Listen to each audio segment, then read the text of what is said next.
ಚಿತ್ರದುರ್ಗದ ರೇಣುಕಾಸ್ವಾಮಿ ಕೊಲೆ ಕೇಸ್ನಲ್ಲಿ ಸದ್ಯ ಡಿ ಗ್ಯಾಂಗ್ ಕಂಬಿ ಎಣಿಸ್ತಿದ್ದಾರೆ. ಬಳ್ಳಾರಿ ಜೈಲಲ್ಲಿ ದಾಸ ಅಕ್ಷರಶಃ ನಲುಗಿ ಹೋಗಿದ್ದಾರೆ. ತನ್ನ ತಾಯಿಯನ್ನ ನೋಡ್ಬೇಕು ಅಂತ ಹಂಬಲಿಸ್ತಿದ್ರು. ಕೊನೆಗೂ ಕೊಲೆ ಆರೋಪಿ ದರ್ಶನ್ ಭೇಟಿಗಾಗಿ ತಾಯಿ ಬಂದಿದ್ದಾರೆ. ತಾಯಿಯ ಆಗಮನದ ವಿಷಯ ತಿಳಿದು ಆನಂದ ಬಾಷ್ಪ ಸುರಿಸಿದ್ದಾರೆ ಭೂಪತಿ ಎನ್ನಲಾಗಿದೆ. ಇಂದು ಬೆಳಗ್ಗೆ ಜೈಲಿಗೆ ತಾಯಿ ಮೀನಾ ತೂಗುದೀಪ, ದರ್ಶನ್ ಅವರ ಅಕ್ಕ ಹಾಗೂ ಮಾವ, ಅಕ್ಕನ ಮಕ್ಕಳು ಬಂದಿದ್ದಾರೆ. ತಾಯಿಗಾಗಿ ನಿತ್ಯ ಜೈಲಿನಲ್ಲಿ ಕನವರಿಸುತ್ತಿದ್ದ ದರ್ಶನ್ಗೆ ಕೊನೆಗೂ ಮುಕ್ತಿ ಸಿಕ್ಕಿದೆ. ಇತ್ತೀಚೆಗಷ್ಟೇ ಸ್ನೇಹಿತರು ಕೂಡ ದರ್ಶನ್ ಭೇಟಿ ಮಾಡಿದ್ರು. ಆರೋಗ್ಯ ಸಮಸ್ಯೆ ಹಿನ್ನೆಲೆ 2 ಬಾರಿ ಬರೋದನ್ನ ತಾಯಿ ಮೀನಾ ಮುಂದೂಡಿದ್ರು. ಇದೀಗ ಕೊನೆಗೂ ದರ್ಶನ್ಗೆ ತಾಯಿ ನೋಡುವ ಭಾಗ್ಯ ಸಿಕ್ಕಿದೆ.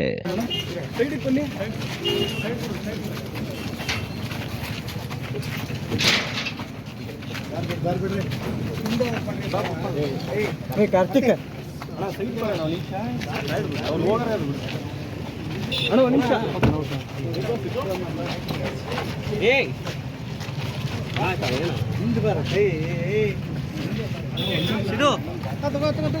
ಮೇಲೆ ಕ್ಯಾಮ್ರಾ